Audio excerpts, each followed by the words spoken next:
So I have to tell you something about Frank.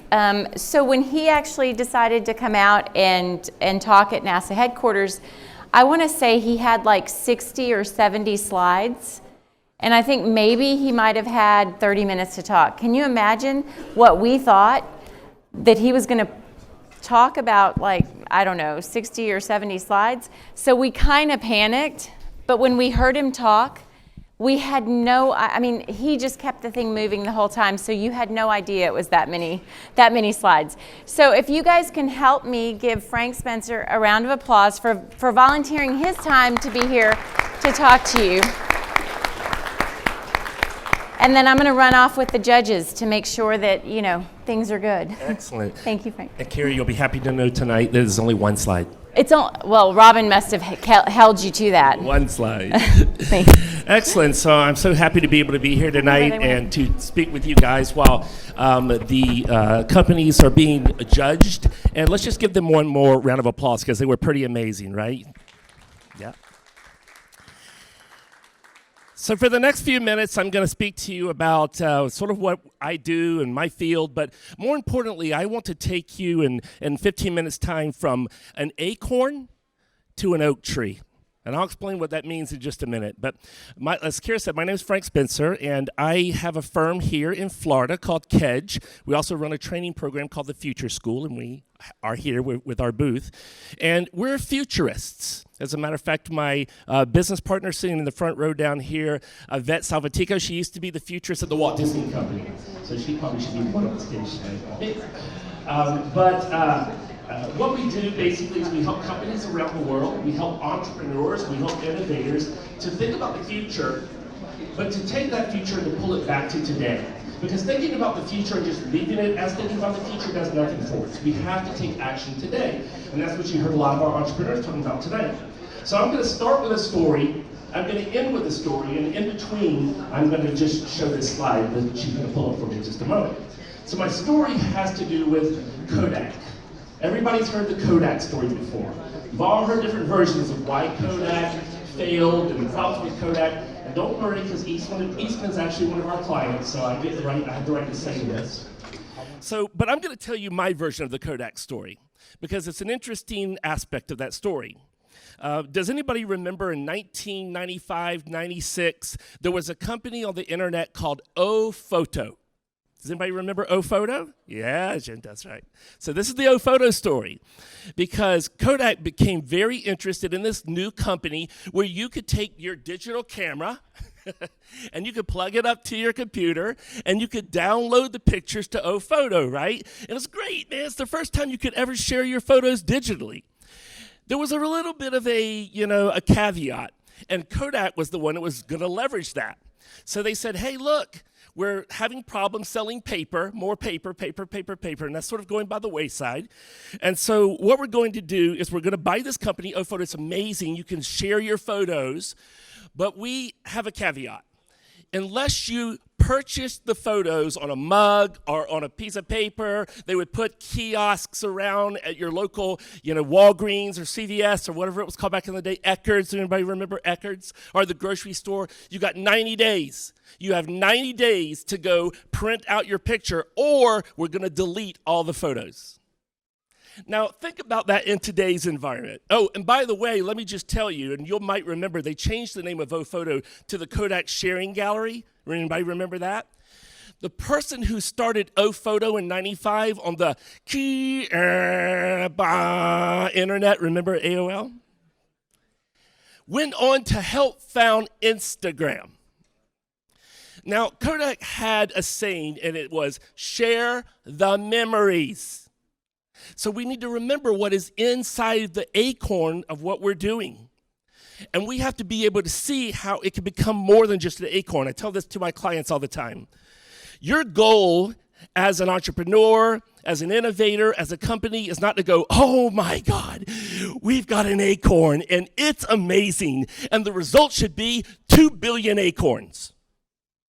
That's what we do, though, because when the acorn becomes popular and we're selling 1 million acorns, which you should keep doing that, we think, oh, this is going to last forever. We're going to sell 1 billion acorns. But there's something inside the acorn that needs to come out, and that's what Kodak didn't see. Now, I know there's a lot of different parts of that story, and the engineers and the digital camera, but I'm going to stick with my O-Photo story tonight for the sake of what we're talking about. And so do you have that slide? So I actually wanted, in between the two stories, because that's the acorn. I'm going to get to the oak tree in just a minute. But I just want to share this one slide with you, a presentation that we do sometimes for our clients or around the world that I call Wired for Next.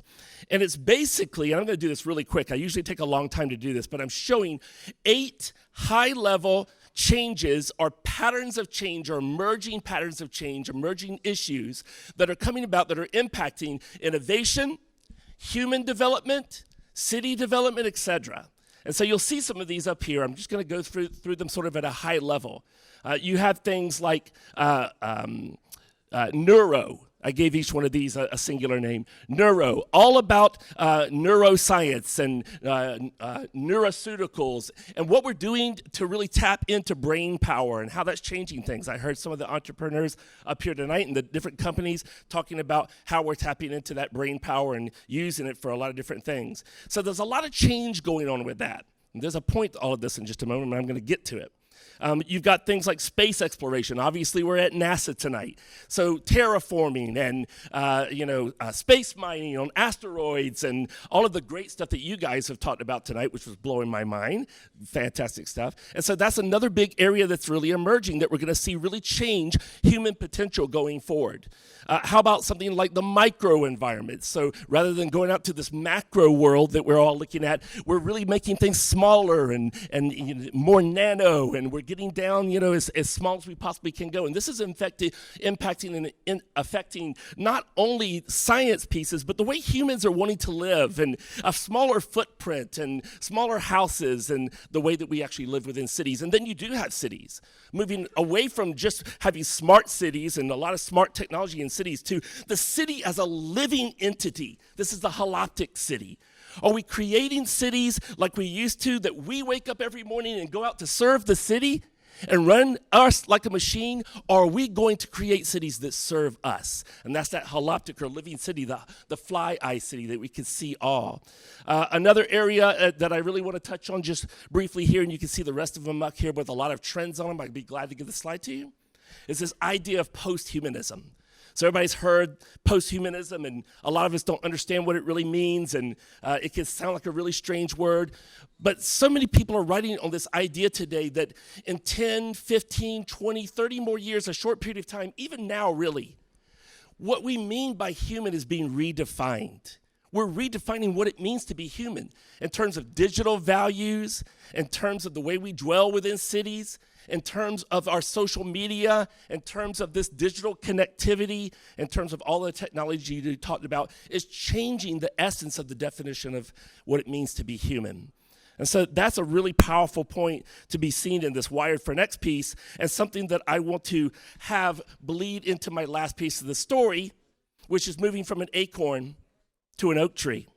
So let me tell you the second half of the story, and I'll relate it back to this Wired for Next piece. There's another company at the same time that Kodak was buying photo, Fujifilm. And so Fuji was taking a little bit different track at that time. Now, Kodak and Fuji were both getting into medical photography and doing x-rays, but Fujifilm started going down that path in a more purposeful kind of a manner. And because of that, they found something very, very interesting.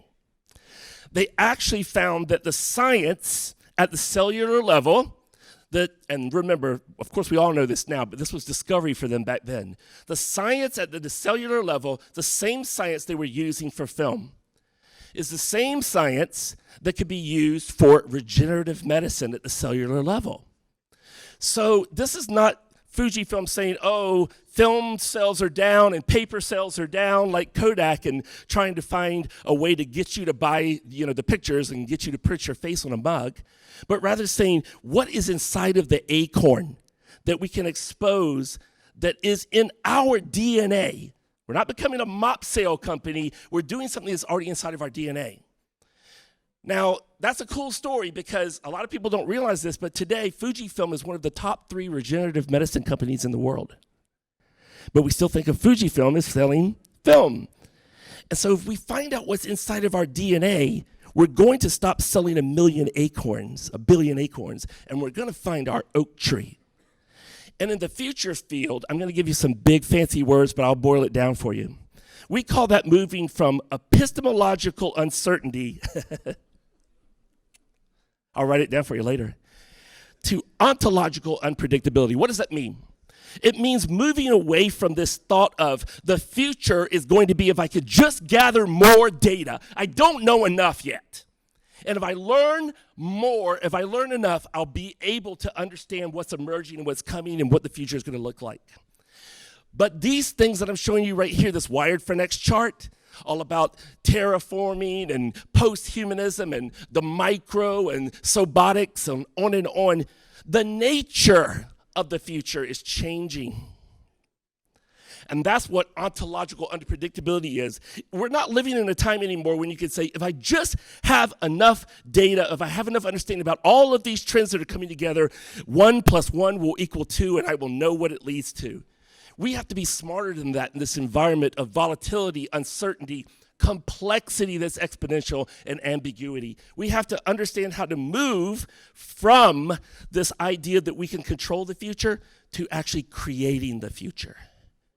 We have to move away from, I know I can forecast because in this environment we can't, to how do I actually see the nature of the future that's changing and create a different future than the one that's right in front of us. I actually heard one of the gentlemen right before he got asked a question, and he said, back in 2000 or 99, I can't remember when it was, VR and AR was hard to sell to the audience, right? Because they're like, what is that? And today, it's more pervasive. People are understanding what it is. But back then, this gentleman stuck to it and said, I know this is coming to pass. If you had asked the experts back then, the forecasters, the futurists, they would have told you, I don't know about this VR thing. I'm not really sure. I can tell you because I've seen these predictions before. It's why in the futures field, we're not predicting.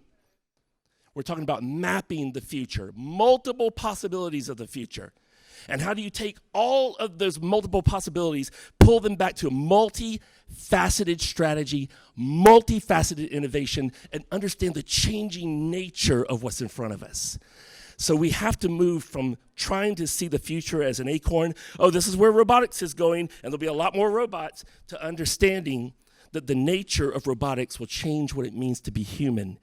And how do we understand the collision of these different environments, an ontologically different world than the one that we live in right now? I'm going to leave you with that, and I'll be glad to give you the slide. And I'm supposed to be done really quick here because they're doing the judging. I did a little bit of a dance for you.